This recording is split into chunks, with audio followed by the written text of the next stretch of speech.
Assalamu Alaikum viewers, Jorna cooking house পক্ষ থেকে সবাইকে স্বাগতম। আজ আমি আরেকটি মজাদার রেসিপি নিয়ে হাজির হয়েছি। রেসিপিটি হলো কাচ্চি বিরিয়ানি।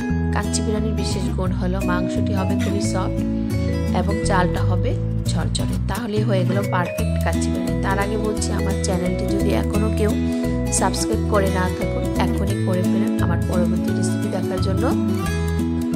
চলুন দেখা যাক আমি এটি কিভাবে রান্না করেছি। প্রথমে নিয়ে নিয়েছি যে হাঁড়িতে রান্না করব, সেই হাঁড়িতে 2 কেজি পরিমাণ গরুর মাংস। এতে দিয়ে দিচ্ছি হাফ কাপ পরিমাণ টক দই, 3 টেবিল চামচ লবণ এবং 1 টেবিল চামচ পরিমাণ কচি পেঁপের খোসা বাটা। অবশ্যই কচি পেঁপের খোসা বাটাই নিতে হবে। আমি এটাকে হাত দিয়ে মাখিয়ে নিচ্ছি। যেহেতু মাংসটা বেশি, তাই আমি হাত দিয়েই মাখিয়ে নিলাম। এখন দিয়ে দিচ্ছি আরো অন্যান্য মশলা। 1.5 টেবিল চামচ নিয়েছি আদা পেস্ট,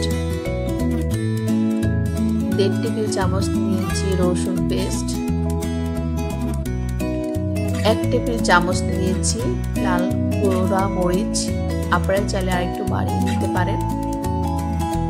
1 টেবিল চামচ নিয়েছি গরম মশলা গুঁড়া, 1 টেবিল চামচ করে 3 টেবিল চামচ জয়ফল, জয়ত্রী, শাহি জিরা পেস্ট, আপনারা চাইলে গুঁড়াটাও দিতে পারেন।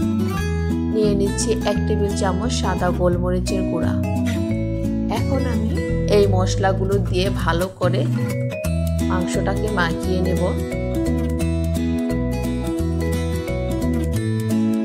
সুন্দর করে মাখিয়ে নিচ্ছি। সবগুলো মাংস মশলার সাথে সুন্দর করে মাখানো হয়ে যাচ্ছে।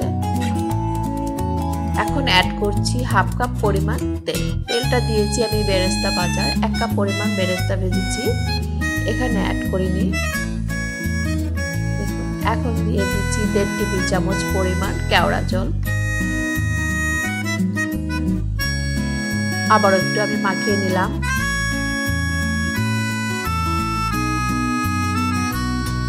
দিয়ে দিচ্ছি বেরেস্তা ভাজা।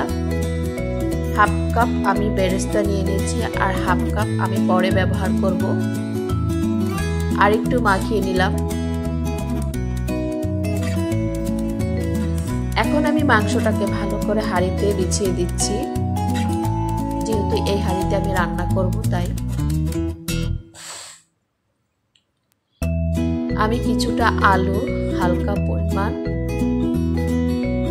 জর্দার রং দিয়ে ভেজে নিয়েছিলাম, সেটাকে মাংসের উপরে বিছিয়ে দিচ্ছি। দেখুন কতটা কালারফুল লাগছে।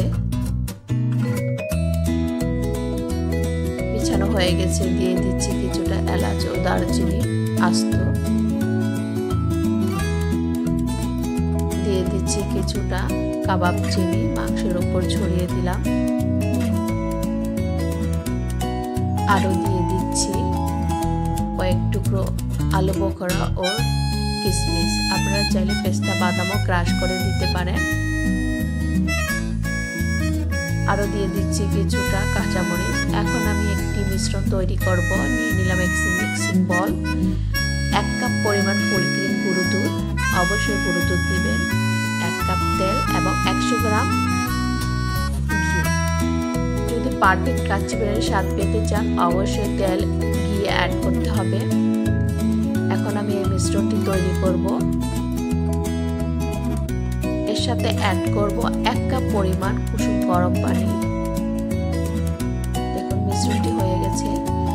আগে থাকতে আমি চুলায় একটি হাঁড়িতে পানি বসিয়ে নিয়েছিলাম। এতে দিয়ে দিলাম কিছুটা লবণ, 2 এলাচ, 2 দারচিনি ও 2 তেজপাতা, আর 1 কেজি পরিমাণ চিনি গুঁড়া পোলার চাল আমি ভালো করে ধুয়ে পরিষ্কার করে পানি ঝরিয়ে নিয়েছি।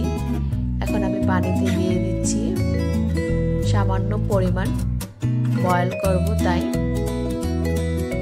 চালটা দিয়ে আমি কিছুটা নাড়িয়ে দিলাম যাতে জমাট বেঁধে না যায়।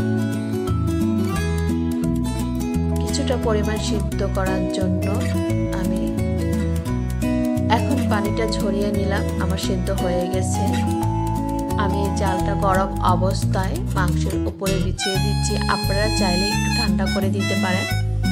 দেখুন এখন আমি একটি চামচের সাহায্যে সুন্দর করে চারিদিকে বিছিয়ে দিচ্ছি, যাতে সম্পূর্ণ জায়গা ভালো করে বিছানো হয় সেদিকে খেয়াল রাখবেন। সম্পূর্ণ জায়গা ভালো করে বিছিয়ে নিলাম। এখন যে মিশ্রণটি আমি তৈরি করেছি সেই মিশ্রণটি দিয়ে দিচ্ছি সে একই চামচের সাহায্যে। প্রত্যেকটা জায়গাতে যাতে মিশ্রণটি দেয়া যায় সেদিকে খেয়াল রাখতে হবে। দেখুন মিশ্রণটি আমি দিয়ে দিচ্ছি। মিশ্রণটি দেয়া হয়ে গেছে। এখন দিয়ে দিচ্ছি সেই বেরেস্তা ভাজা। আপনারা বেরেস্তাগুলো একটু কম পরিমাণ ভেজে নেবেন, বেশি ভেজে নিলে একটু কালো হয়ে যায়। এখন আমি ঢাকনাটা ঢেকে দেব এবং কিছুটা আটা গলিয়ে নিয়েছি। আটাটা দিয়ে ভালো করে মুখটা আটকে দিব যাতে ভাপ না বের হয়ে যায়। এখন আমি হাঁড়িটা চুলায় বসিয়ে দিলাম। প্রায় 10 মিনিট হাই স্পিডে থাকবে জালটা। 10 মিনিট পর আমি জালটা কমিয়ে দিব এবং একটা তাওয়ার উপরে হাঁড়িটা বসিয়ে দিব। প্রায় 1.5 ঘন্টা। 1.5 ঘন্টা পরে আবার আমি ফিরে আসছি। 1.5 ঘন্টা পর আমি ফিরে আসলাম। হাঁড়ি ঢাকনাটা সাবধানে খুলতে হবে। দেখুন কতটা ঝরঝরে এবং সফট হয়েছে দেখতে। একটা প্লেটে আমি সার্ভ করে নিলাম। মাংসটা একটা চামচের সাহায্যে দেখাতে চেষ্টা করছি। গরম, কতটা নরম এবং ঝরঝরে হয়েছে রাইসটা ভিউয়ার্স।